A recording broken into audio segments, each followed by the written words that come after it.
السلام علیکم ورحمۃ اللہ وبرکاتہ۔ تمام دنیا میں جہاں سے بھی مجھے دیکھ اور سن رہے ہیں سامعین سبھی کی خدمت میں آداب پیش کرتا ہوں، ہر ایک کے مذہب کے اعتبار سے۔ آج کا جو پیغام ہے وہ حدیث پرتاس کے متعلق ہوگا اور قرآن پاک کی آیات کا بھی ذکر ہوگا۔ اعوذ باللہ من الشیطان الرجیم، بسم اللہ الرحمن الرحیم۔ اللہم صلی علی سیدنا و مولانا محمد وعلی آل سیدنا و مولانا محمد کما تحب و ترضی بان تصلی علیہ۔ میرے معزز سامعین و ناظرین، اللہ کا شکر ہے لاکھ لاکھ کہ اس نے ہمیں ایک ایسا نبی عطا کیے جو کل کائنات کے لیے اللہ پاک نے جنہیں رحمت بنا کر کے بھیجا ہے۔ سرکار دو عالم صلی اللہ تعالی علیہ وآلہ وسلم۔ یوں تو اللہ پاک نے 1,24,000 انبیاء، کچھ کم یا زیادہ، اس دنیا میں اپنا پیغام پہنچانے کے لیے بھیجے۔ ہماری خوش نصیبی یہ ہے کہ ہم آخری نبی حضور اکرم صلی اللہ علیہ وآلہ وسلم کی امت میں اللہ نے ہمیں پیدا کیا، اور یہ خیر الانام کی امت ہے اور سب سے افضل ہے اس کا مقام۔ جیسے آقا کا مقام سارے انبیاء میں افضل اور اعلیٰ ہے، ویسے ہی ساری امتوں میں اس امت کا مقام افضل اور اعلیٰ ہے۔ یہ ہماری بدقسمتی ہے کہ ہم آپ کے نقش قدم پر نہیں چلتے، آپ کی ہدایات پر نہیں چلتے، اور ہم سے بہت ساری گستاخیاں ہوتی ہیں، جبکہ آپ نے جو پیغام ہے وہ محبت کا دیا۔ یہاں کسی مذہب کا تعلق نہیں ہے، کیونکہ اللہ پاک نے آپ کو کل انسانیت کے لیے نبی بنا کر کے بھیجا، اور آپ نے پیغام بھی یہی دیا۔ اور میں اس سے پہلے بھی بیان کر چکا ہوں کہ حضرت آدم علیہ السلام سے لے کر اور آپ صلی اللہ علیہ وآلہ وسلم تک جتنے بھی انبیاء اکرام آئے، سب نے ایک ہی پیغام دیا ہے۔ وہ پیغام کیا ہے؟ ایک اللہ اور اسی کی عبادت، اس کے سوا کوئی بھی عبادت کے لائق نہیں ہے، یہی پیغام سب نے دیا ہے۔ اور اس کے ساتھ ساتھ ہر نبی اپنا نام، یعنی کہ اللہ پاک نے ہر نبی کو ایک مرتبے سے نوازا ہے، جیسا کہ حضرت آدم علیہ السلام کو، جو پہلے نبی ہیں اللہ کے انسانوں میں، آپ کا کلمہ لا الہ الا اللہ، آدم صفی اللہ، اللہ ایک ہے اور آدم اللہ کے صفی ہے۔ ایسے ہی حضرت نوح علیہ السلام، لا الہ الا اللہ، نوح نجی اللہ، یعنی کہ نجی اور خاص ہیں اللہ کے۔ آپ نے پیغام دیا کہ بھئی یہ کوئی عام آدمی نہیں ہے پیغام دینے والے، ساتھ میں سند لگا کر کے بھیج رہے ہیں نا اللہ پاک۔ یہ تھوڑا ہے کہ کسی کو کہہ دیا کہ تم کہہ دو جا کر، یعنی کہ انہی انسانوں میں سے اللہ پاک نے چنا اپنے خاص بندوں کو، اور پھر ان کو اپنا پیغام لے کے بھیجا کہ جا کر کے میرے بندوں کو بتاؤ جو بھول گئے ہیں، جنہیں پتہ نہیں ہے کہ بھی اللہ ایک ہی ہے، عبادت کے لائق وہی ہے جس نے تمہیں خلق کیا ہے، اور میں اللہ کا نجی ہوں، خاص ہوں۔ یہ حضرت نوح علیہ السلام نے پیغام دیا، اور تقریباً 950 سال تک آپ نے تبلیغ کی، لیکن لوگ گمراہیت کی طرف تھے۔ صرف 80-85 لوگ ایمان لے کر آئے، میں گھر والوں کے۔ اسی طرح سے تمام انبیاء اکرام نے پیغام دیا۔ اس میں نبی سب اللہ کی طرف سے ہیں، نبی اوتار، رشی، منی، زبانوں کا فرق ہے، جیسے میں پہلے بھی بیان کر چکا ہوں۔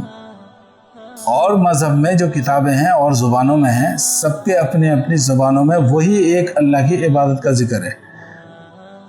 جیسے کہ سنسکرت میں اور جو سناتن اپنے آپ کو کہتے ہیں، یہ سناتن دھرم ہی اسلام دھرم ہے۔ سناتن مذہب جو ہے وہ سناتن یعنی کہ سچا، امن کا راستہ، شانتی کا راستہ۔ اس میں کہا کہ ایکم اوم دوتی ناستی، ایک ہی اوم ہے دوسرا نہیں ہے۔ اس میں لوگ کیا سمجھے، کیونکہ شیطان راکشس یعنی کہ یہ ہمارا دشمن ہے کھلا ہوا، یہ ہمیں پروردگار نے بتا دیا۔ جو مالک ہے، جو شرشٹا ہے اس دنیا کا، اس کائنات کا، اس نے بتایا یہ جو راکشس ہے یہ تمہارا کمپیٹیٹر ہے، تمہارے سامنے یہ